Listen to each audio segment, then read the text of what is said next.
This is my project on jazz and blues artists in the Harlem Renaissance. The first person I have is a jazz artist named Duke Ellington, who lived from 1899 to 1974. About his life, he was born to a stable family in Washington, D.C. His parents supported his music endeavors. He created his first song when he was 15, and when he was 17, he rejected a scholarship to Pratt Institute so he could pursue music. He married Edna Thompson, and they had one child together. Later on in his life, unfortunately, he died of lung cancer. About his career, he was known for creating a big jazz band where he hired people with distinctive sounds, and he played in it, and he was a very talented pianist. He played at the Cotton Club, and he was very popular there, and he also toured Europe after World War II. A difficulty he faced was that he had to write many songs under a time crunch. One of such includes "It Don't Mean a Thing If It Ain't Got That Swing." His intended audience was any type of demographic that would appear at clubs, such as young to middle-aged adults. Next up is a jazz singer named Billie Holiday. She lived from 1915 to 1959. About her life, she was born in Philadelphia. She spent much of her childhood in Baltimore. She had a very bad childhood because her father wasn't in the picture, and she skipped school a lot. When she was 9, she was placed in the House of Good Shepherd, which was a facility for troubled African-American girls, and she went back and forth there.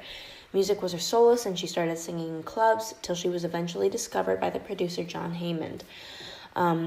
When she was 18, that's when that happened, and she eventually came out with a single called Riffin' the Scotch, which ended up being a top 10 hit.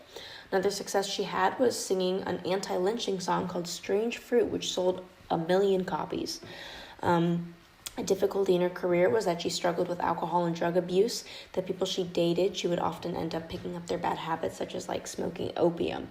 Also, there were racist promoters out there who refused to work with her because she was African American, and she had a little bit of difficulty getting gigs or working with people because of this, and it caused her a lot of frustration. Her intended audience were Caucasians and African Americans. With African Americans, she connected with them about what was going on in society today and how they were being mistreated. And with Caucasians, she was spreading awareness with her singing and her lyrics. Next up is Gladys Bentley, who was a blues singer who lived from 1907 to 1960. Gladys was born in Philadelphia, being the oldest of 4 siblings. When she was young, she would try and wear her brother's suits to school, and her parents tried to cure her by sending her to doctors.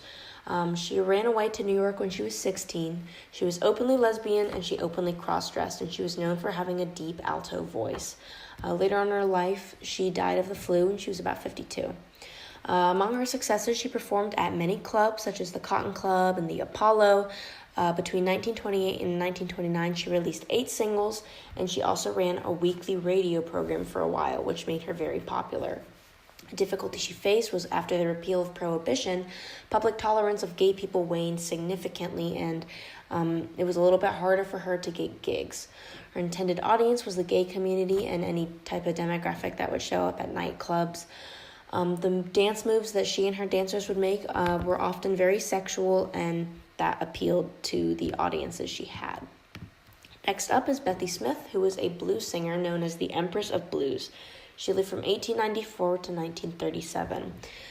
She was born in Tennessee, and she grew up in poverty. Music was her solace, and she performed in her town until she was discovered by Ma Rainey, who was a great blues singer, and Bessie Smith received training from them. She traveled and sang around places in the South that gained recognition, such as Tennessee and Atlanta and Alabama. And then she was discovered when she moved to Philadelphia by Clarence Williams, who worked for Columbia Records.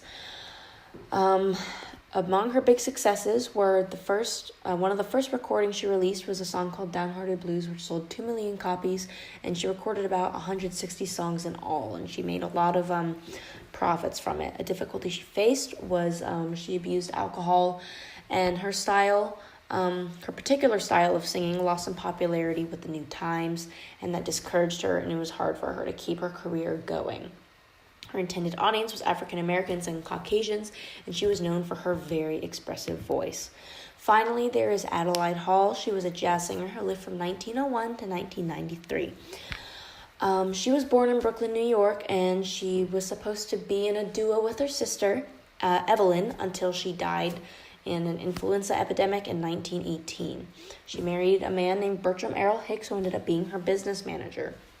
In her career, she was in many musicals and choruses, of which includes Runnin' Wild.